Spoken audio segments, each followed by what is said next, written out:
اعوذ باللہ من الشیطان الرجیم بسم اللہ الرحمن الرحیم وَلَقَدْ صَدَقَكُمُ اللَّهُ وَعْدَهُ، اور البتہ تحقیق اللہ تعالیٰ نے تمہارے ساتھ اپنا وعدہ سچ کر دکھایا،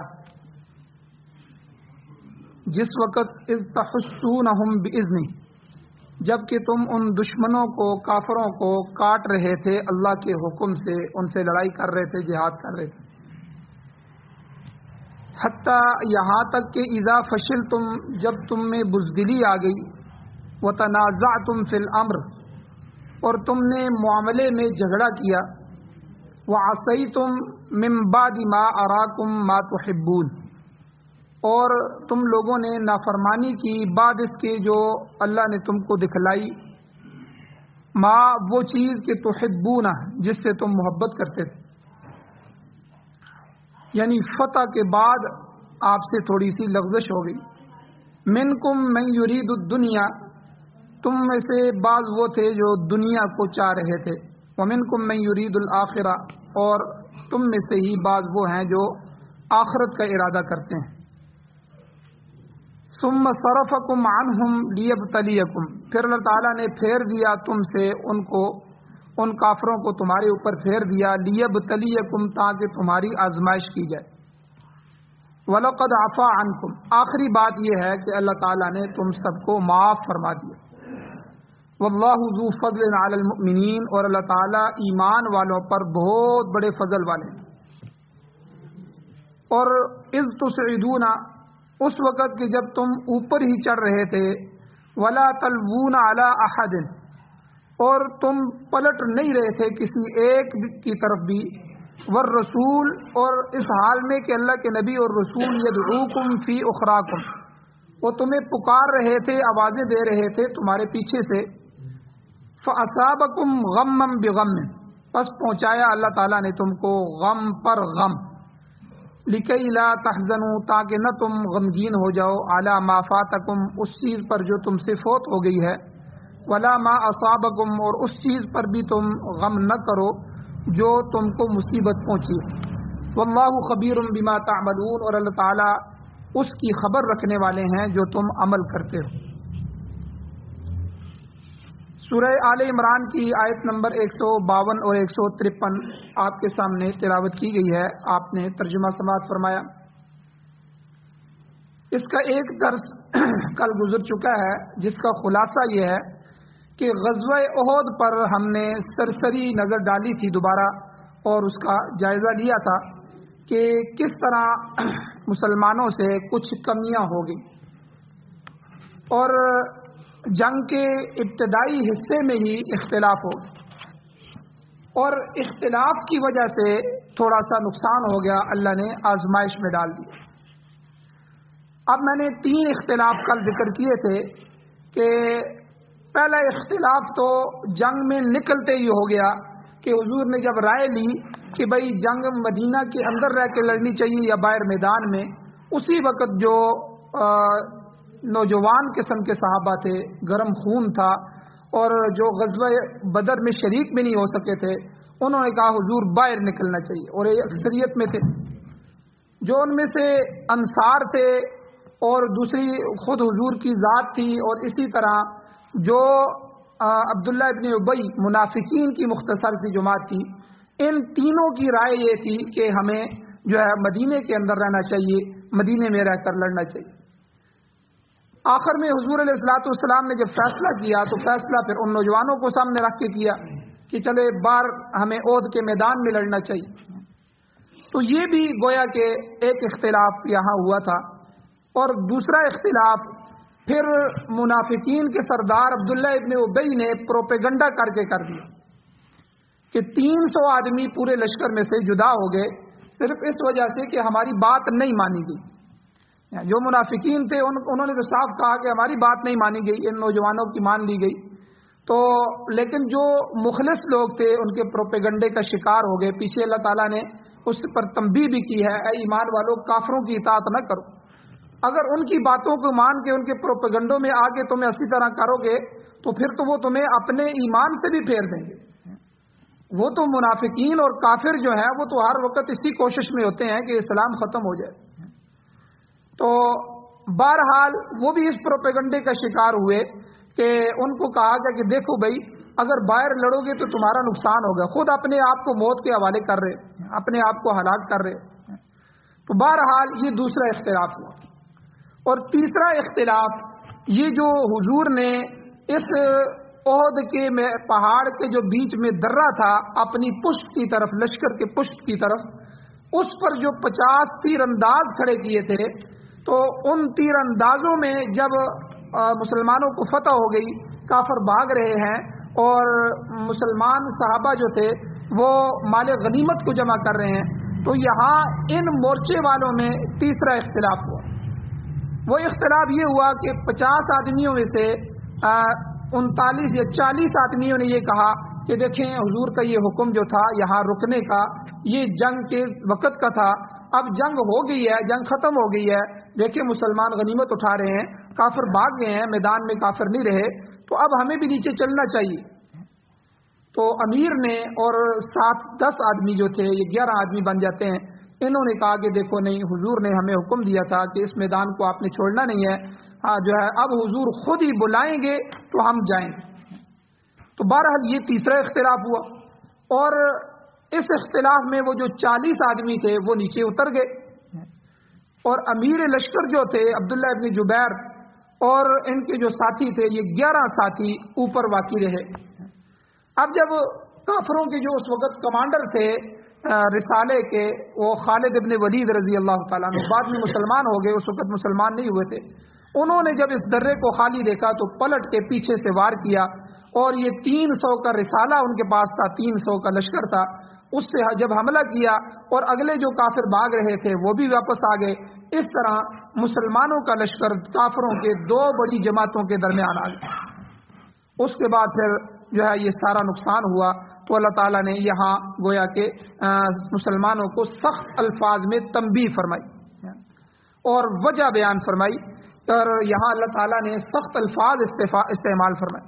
لیکن ایک بات یاد رکھنا، اگلا آخر میں ایک جملہ آ رہا ہے، اللہ کہتے ہیں میں نے سب کو معاف کر دیا، یہ اصل جملہ ہے، اس پر میں تھوڑی سی بات کروں گا۔ لیکن یہاں جو اللہ نے انداز اختیار کیا، سختی کی، جو تنبیہ فرمائی صحابہ کو، تو اللہ تعالیٰ نے فرمایا منکم من یرید الدنیا، تم میں سے بعض لوگ ایسے تھے جو دنیا کے طالب تھے، اور یہ انہی تیر اندازوں کی طرف اشارہ ہے کہ جو مورچے کو چھوڑ کر مال غنیمت اکٹھا کرنے لگے تھے۔ اب مال غنیمت کے اس تعاقب کو، اس اکٹھے کرنے کو اللہ نے حصول دنیا سے تعبیر کیا۔ یہ خود دنیا کے طالب لوگ نہیں تھے، تعبیر اور چیز ہوتی ہے، خود طالب اور چیز ہوتا ہے، تو اس کی بھی میں تھوڑی سی تشریح آگے کروں گا۔ اور اللہ نے فرمایا وَمِنْكُمْ مَنْ يُرِيدُ الْآخِرَةَ، تم میں سے بعض دوسرے وہ بھی تھے جو آخرت کے طالب تھے۔ تو 50 میں سے صرف 10-11 آدمی رہ گئے تھے جو حضور صلی اللہ علیہ وسلم کے حکم کی تعمیل میں مورچے پر قائم رہے، اور وہ 11 کے 11 شہید ہو گئے، چونکہ 300 کا لشکر ان پر حملہ آور ہوا، اور بلا شبہ انہوں نے دنیا کے مقابلے میں آخرت کو ترجیح دی ہے۔ یہی لوگ آخرت کا ارادہ کرنے والے تھے۔ آگے اللہ نے فرمایا ثم صرفکم عنہم، پھر تم کو ان سے اللہ نے پھیر دیا، یعنی ابتدا میں تم کافروں پر غالب آ چکے تھے، مگر اس نافرمانی کی وجہ سے تم کو پیچھے ہٹنا پڑا۔ کافروں کے ایک لشکر نے پیچھے سے حملہ کر دیا اور دوسرے لشکر نے واپس پلٹ کر مسلمانوں کو گھیر لیا۔ فرمایا یہ سب کچھ کیوں ہوا؟ یہ اس لیے ہوا لیبتلیکم، تاکہ اللہ تعالیٰ تمہیں آزمائش میں ڈالے۔ یہاں اس سے 2 چیزیں سمجھ لیں کہ 2 چیزیں امت کے لیے سبق کے طور پر سامنے آئیں کہ یہاں آزمائش کیوں کی گئی۔ پہلا مقصد یہ تھا کہ میدان احد میں کفار کا جو پلہ بھاری ہو گیا تھا، یہ مسلمانوں کی آزمائش تھی کہ اللہ دیکھنا چاہ رہے تھے اور دنیا کو دکھانا چاہ رہے تھے کہ مسلمان اس قسم کے نامساعد حالات اگر آئیں ان میں بھی ثابت قدم رہتا ہے کہ نہیں۔ اب چونکہ غزوہ بدر میں تو جیت ہو گئی، تو فوراً غزوہ احد میں اللہ نے تھوڑی سی آزمائش ڈال دی، یہ اس وجہ سے کہ تم حضور کے ساتھ چل رہے ہو، تو کہیں چلتے چلتے ایسا تو نہیں کہ تم یہ سمجھو کہ ہمیں اب فتوحات ہی ہوتی رہیں گی، اور فتوحات کے زمانے میں تو سارے ساتھ مل جاتے۔ کیا اگر تھوڑی سی شکست ہو جاتی ہے یا تھوڑی سی شہادتیں ہو جاتی ہیں یا نقصان ہو جاتا ہے تو کیا پھر بھی یہ حضور کے ارد گرد کھڑے ہوں گے؟ اور دنیا نے دیکھا کہ جب صحابہ پھر دوبارہ جڑ کے آئے پھر اللہ تعالیٰ نے ان کو دوبارہ فتح عطا فرمائی اور وہ کافر بھاگے اور پیچھے 8-10 میل تک صحابہ اکرام نے زخمی حالت میں بھی ان کا تعاقب کیا۔ تو ایک تو اللہ تعالیٰ یہ بتانا چاہتے ہیں امت کو کہ اگر تم پر اگر حالات بھی آ جائیں، ہر دفعہ فتح نہیں ہوتی، کبھی اللہ تعالیٰ آزمائش میں بھی ڈال دیتا ہے، تو اس میں بھی آپ نے ثابت قدم رہنا ہے، دین کو نہیں چھوڑنا۔ اب میں آپ کو ایک واقعہ سناتا ہوں۔ 2005 میں جب زلزلہ آیا تھا تو ہمارے ساتھی وہاں خدمت کے لیے گئے، چونکہ یہ سخت ترین زلزلہ تھا، اس میں بستیاں کی بستیاں الٹ گئی، ہر گھر میں ماتم تھے، 2-2 3-3 بچے بہنیں بھائی ہر ایک کے پڑے ہوئے تھے، تو عجیب حالات تھے۔ اب رمضان کا مہینہ تھا تو وہاں 2 قسم، یہ اللہ کی طرف سے سخت آزمائش تھی، اور ایسی آزمائشیں آتی ہیں، بعض دفعہ انفرادی آتی ہیں بندے پر، بعض دفعہ اجتماعی پوری قوم پر آتی ہیں۔ اب چونکہ یہ اجتماعی آئی تھی پورے علاقے کے لیے، اب 2 قسم کے لوگ سامنے آئے۔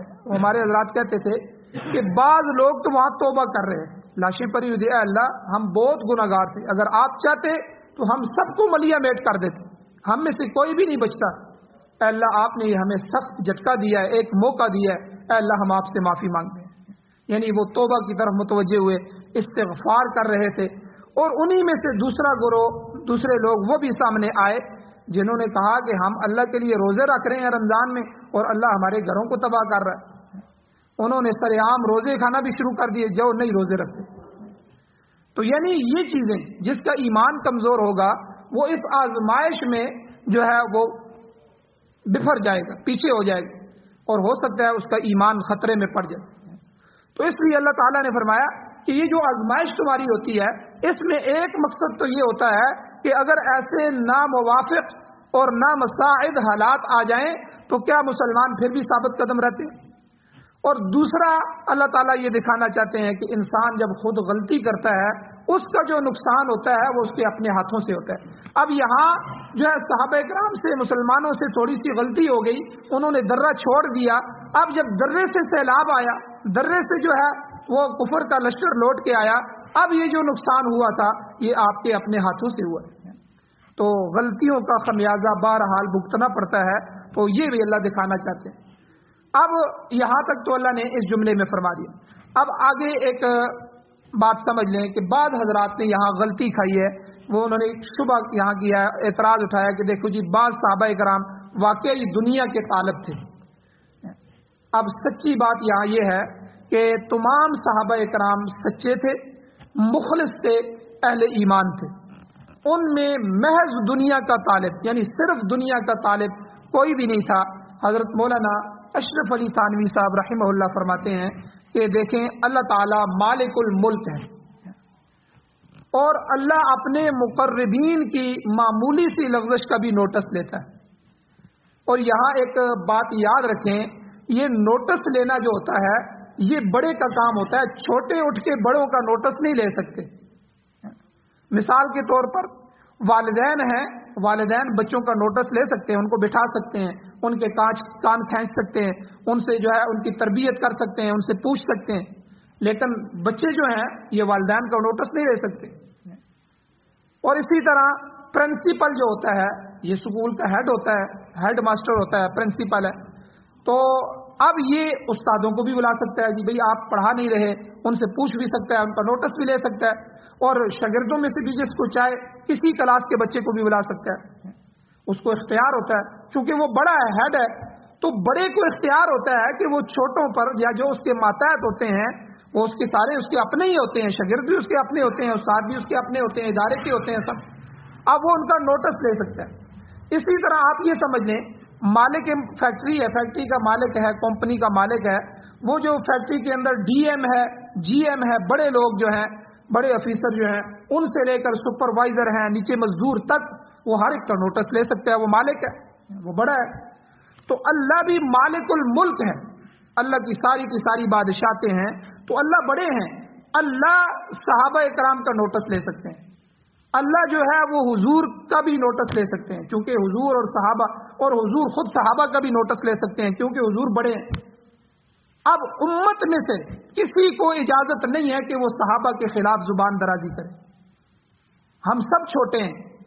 اور یہی وجہ ہوئی ہے کہ ہمارے ملک میں جو مودودی صاحب گزرے ہیں، تو مودودی صاحب نے ایک کتاب خلافت و ملوکیت لکھی، اور اسی طرح اور کئی ان کی تحریریں ملتی ہیں جن میں انہوں نے صحابہ کا فیصلہ کرنا شروع کر دیا۔ اور جب وہ صحابہ کا فیصلہ کیا تو اس میں پھر وہ ایک صحابی کو انہوں نے غلطی پہ کہا، بلکہ کئیوں کے جو ہے انہوں نے ایسے رقیق جملے لکھے کہ خود ان کا اپنا ایمان پر بھی خطرات ہے۔ تو جب بھی کوئی چھوٹا آدمی بڑے کے اوپر نوٹس لے گا اس وقت وہ ہمیشہ غلطی کر جائے گا، اس لیے یہ اصول ہی نہیں ہے۔ تو صحابہ اکرام کے معاملے میں جو ان کی آپس میں جنگیں ہوئیں یا جو ان کے آپس میں محبتیں تھیں یا کچھ ایسے معاملات ہوئے، وہ سب اخلاص پر مبنی تھے، کسی کے دل میں کوئی ایسی چیز نہیں تھی۔ ان کا جھگڑا بھی اللہ کے لیے تھا، الحب للہ والبغض للہ، ان کی ہر چیز اللہ کے لیے تھی۔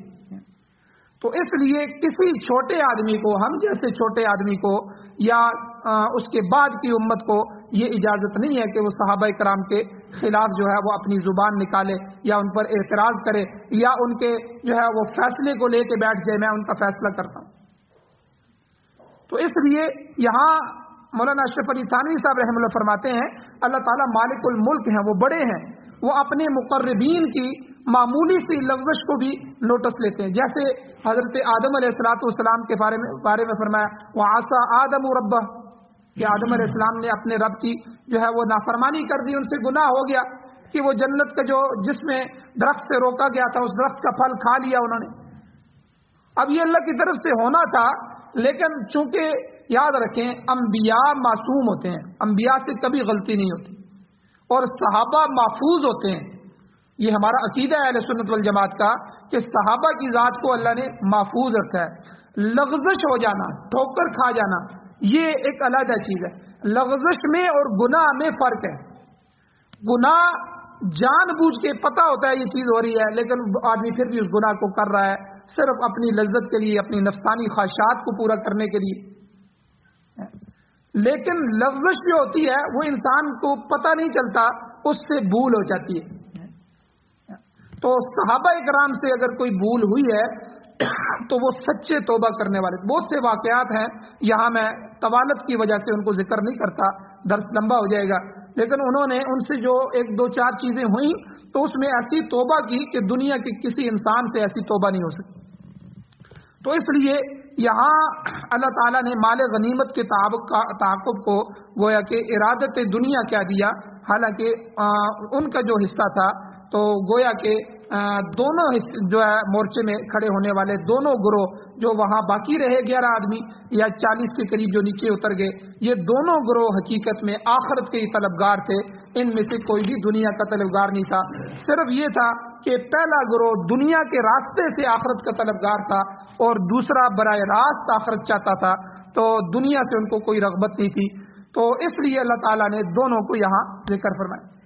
جیسے ایک آدمی دنیا میں اللہ سے دنیا مانگتا ہے، یا اللہ مجھے دنیا دے، میں مسجد کی تعمیر کروں، میں صدقے خیرات کروں، اور حج کے لیے رقم کی ضرورت ہے، میں اللہ حج کروں، عمرہ ادا کروں، تو اس کے لیے بلکہ دنیا کے لیے دعا سکھلائی گی، ربنا آتنا فی الدنیا حسنۃ وفی الآخرۃ حسنۃ وقنا عذاب النار، اللہ سے یہ دعا مانگا کرو۔ اور ہر نماز میں جب ہم درود پڑھتے ہیں تو آخر میں یہ دعا اللہ سے مانگتے ہیں، اے اللہ ہمیں دنیا بھی عطا فرما لیکن بھلائی والی، اچھی، رحمت برکت والی، نوست اور بے برکتی والی دنیا ہمیں نہ عطا فرما، جھگڑے والی اور آپس میں اختلاف والی دنیا جس کی وجہ سے ہم آپس میں کٹ جائیں اور ایک دوسرے کو کاٹنے لگیں، ایسی دنیا ہمیں نہ عطا فرما۔ ربنا آتنا فی الدنیا حسنہ، اے اللہ اچھی دنیا ہمیں عطا فرما۔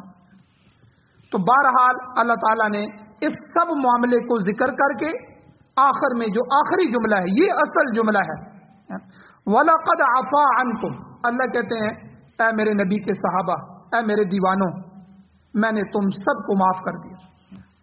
یہ وہ جملہ ہے۔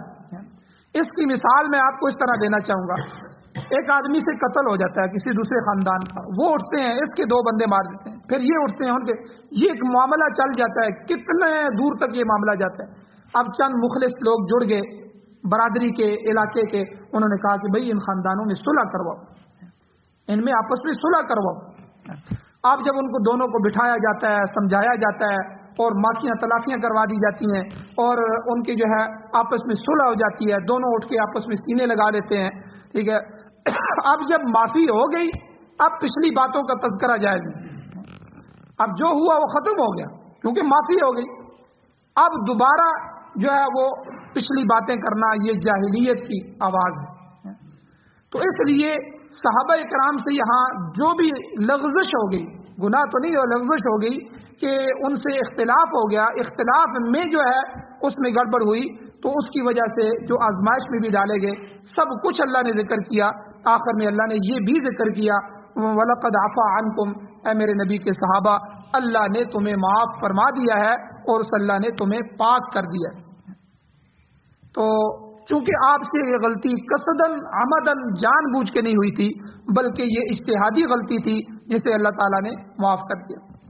تو آگے اللہ تعالیٰ نے مسلمانوں کی پھر زبوں حالی کا تذکرہ فرمایا۔ دوبارہ اللہ تعالیٰ فرماتے ہیں دیکھو جب تم سخت افراتفری میں تھے تو اذ تصعدون، جب تم اوپر جا رہے تھے، صعود اوپر چڑھنے کو کہتے ہیں اور دور چلے جانے کو کہتے ہیں۔ مقصد یہ ہے جب کفار نے تم پر دونوں طرف سے حملہ کیا تو تم دباؤ میں آ گئے، ان کے سامنے ٹھہر نہ سکے، تم دور تک چلے گئے حتیٰ کہ پلٹ کر بھی نہیں دیکھ رہے تھے۔ ولا تلوون علی احد، کسی کی طرف توجہ نہیں کر رہے تھے، حالانکہ والرسول یدعوکم فی اخراکم، اللہ کا رسول تمہیں پیچھے سے آوازیں دے رہا تھا، پکار رہے تھے۔ آپ فرما رہے تھے الی یا عباد اللہ، الی یا عباد اللہ، اے اللہ کے بندو میری طرف آؤ، اے اللہ کے بندو میری طرف آؤ، میں تو یہاں ہوں۔